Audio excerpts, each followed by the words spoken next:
ഉള്ള സ്നേഹം അനന്തമാണ്, നിന്നോടുള്ള വിശ്വസ്തത അചഞ്ചലവും. ദൈവം തന്റെ സ്നേഹം ഉറപ്പിച്ചുകൊണ്ട് പറയുകയാണ്, നീ പാപം ചെയ്തിട്ടുണ്ടെങ്കിലും ഞാൻ നിന്നെ ശിക്ഷിച്ചിട്ടുണ്ടെങ്കിലും കുഞ്ഞെ, എനിക്ക് നിന്നോടുള്ള സ്നേഹം അനന്തമാണ്, നിന്നോടുള്ള വിശ്വസ്തത അചഞ്ചലമാണ്. ഹീബ്രുവിൽ ഹെസദ് എന്ന് പറയുന്ന ദൈവത്തിന്റെ കവനന്റൽ ഉടമ്പടിയുടെ കാരുണ്യം, കവനന്റൽ മേഴ്സി, എനിക്ക് നിന്നോടുള്ള സ്നേഹം അനന്തമാണ്. നീ തെറ്റ് ചെയ്തിട്ടുണ്ടോ? വിഷമിക്കണ്ട, എനിക്ക് നിന്നോടുള്ള സ്നേഹം അൺകണ്ടീഷണലാണ്. നീ തെറ്റ് ചെയ്തു എന്ന് വിചാരിച്ച് എനിക്ക് നിന്നോടുള്ള സ്നേഹം നഷ്ടപ്പെട്ടു എന്ന് നീ കരുതരുത്. നിന്നെ ഞാൻ ശിക്ഷിച്ചു എന്ന് കരുതി നിന്നോടുള്ള എന്റെ സ്നേഹം നഷ്ടപ്പെട്ടു എന്ന് കരുതരുത്. നിന്നെ ഞാൻ അല്പകാലത്തേക്ക് ശിക്ഷണത്തിന് വിധേയയാക്കി എന്ന് കരുതി എനിക്ക് നിന്നോടുള്ള സ്നേഹം നഷ്ടപ്പെട്ടു എന്ന് കരുതരുത്. അത് നഷ്ടപ്പെടാത്ത കാരുണ്യമാണ്.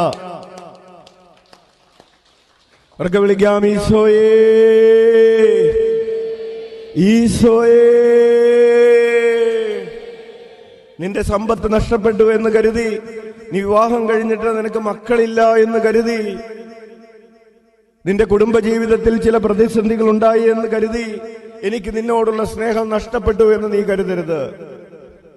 നിന്റെ ഭവനം നഷ്ടപ്പെട്ടു എന്ന് കരുതി, നിന്റെ സ്വത്തുക്കൾ ആരോ അപഹരിച്ചു കൊണ്ടുപോയി എന്ന് കരുതി, നിനക്കൊരു ആക്സിഡന്റ് ഉണ്ടായി എന്ന് കരുതി, നിനക്കൊരു രോഗമുണ്ടായി എന്ന് കരുതി എനിക്ക് നിന്നോടുള്ള സ്നേഹം നഷ്ടപ്പെട്ടു എന്ന് നീ കരുതരുത്. നീ അത് പറയരുത്. എനിക്ക് നിന്നോടുള്ള സ്നേഹം അനന്തമാണ്, നിന്നോടുള്ള വിശ്വസ്തത അചഞ്ചലമാണ്. ഇതെപ്പോഴാണ് ഉറപ്പ് കിട്ടുന്നത്?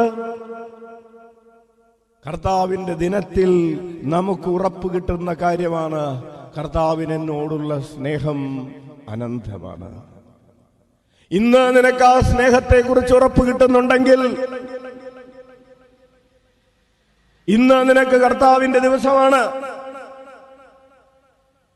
കർത്താവിന് എന്നോടുള്ള സ്നേഹം അനന്തമാണെന്നും അചഞ്ചലമാണെന്നും നിനക്ക് ഇന്ന് കർത്താവ് ഹൃദയത്തിൽ ഉറപ്പ് തരുന്നുണ്ടെങ്കിൽ കുഞ്ഞേ, this is the day of the Lord for you.